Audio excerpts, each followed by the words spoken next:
ओडिशा सरकार पंचायती राज एवं ग्राम्य उन्नयन विभाग मंत्री भी उपस्थित अच्छा मोर सामने जेन मैंने अच्छा से भी समस्त को मोर शुभेच्छा और शुभकामना संबलपुरी दिन अवसर रे माँ समलेश्वरी आपण मानकर समस्त मुड उपरे आशीर्वाद हाथ रखी दो एंटा मोर कनिष्ठ रवि बाबू कहते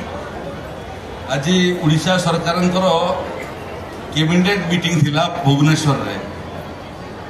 एवं स्वाभाविक भाव में कैबिनेट मीटिंग रे हमको दुजन को भुवनेश्वर सचिवालय रे कैबिनेट मीटिंग रे उपस्थित होवार आवश्यकता थिला किंतु आम दुईज अनुमति नहीं गलु सरकार गलु ये संबलपुरी दिन है आम संबलपुरी दिन जिन दिन पालन होचे से दिन भुवनेश्वर नाई 101% संबलपुर ही रहमु एवं संबलपुर ही आम भिसी रे कैबिनेट मीटिंग रे आम योगदान करमु से लगी आज दुईज आम उपस्थित हो गलु आपण मान को इटा भी सूचना करवा चाहूँ कि आज कैबिनेट मीटिंग आरंभ है कि ओडिशार माननीय मुख्यमंत्री श्री मोहन चरण माझी एवं पूरा कैबिनेट ओडिशार विभिन्न जिल्लारू जेन माने आमर सहयोगी माने मोर सहयोगी माने कैबिनेट रे अछन समस्ते मिलित भाव में आपण मानकर उद्देश्य रे ताकर शुभेच्छा वार्ता भी पठेछन संबलपुर एकता मंच आपण माने जेते जन उपस्थित अछन संबलपुर दिन अवसर रे ओडिशा सरकार मध्य शुभेच्छा वार्ता आपण मानकर उद्देश्य रे मुई आपण मान को उल्लेख करवा लगी चाहूचे गुरु सत्यनारायण बहिदार तांकर बाबद रे एनो विशेष किसी उल्लेख आवश्यकता नहीं न संबलपुरी भाषा के रुद्धिमंत करवा लगी एवं संबलपुरी भाषा के गोटे नुआ परिचय देवार लगी एवं संबलपुरी भाषा जे एक स्वतंत्र भाषा है एवं सुमधुर भाषा है सर्वोत्तम भाषा है ताकू आकू बढ़ावार लगी जेन काम एवं प्रयास से आरंभ करथिले तारपरे पीढ़ी पर पीढ़ी नुआ नुआ आमर माटीर सुपुत्र सुपुत्री माने से काम के आगे बढ़ौचन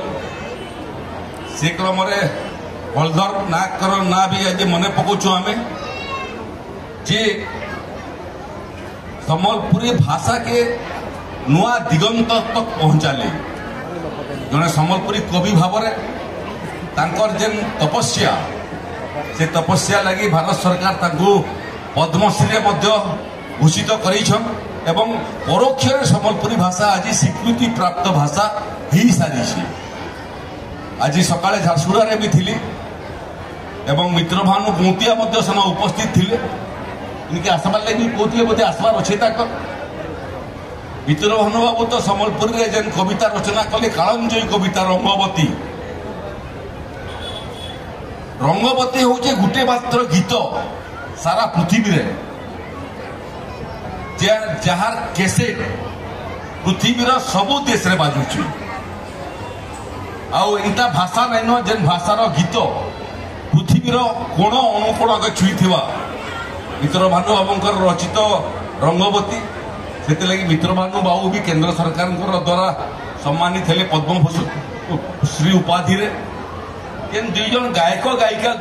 गाइले मध्य संबलपुर जितेंद्र हरिपाल और कृष्णा पटेल से माने मध्य पद्मश्री रे भूषित हेले परोक्ष भाव में संबलपुर भाषार स्वीकृति नुहे तो काना है आपण मानकर आशीर्वाद मुई 2019 रु 2024 संसद को जीवार लगी मते सौभाग्य मिलला सुजोग मिलला आपण मानकर आशीर्वाद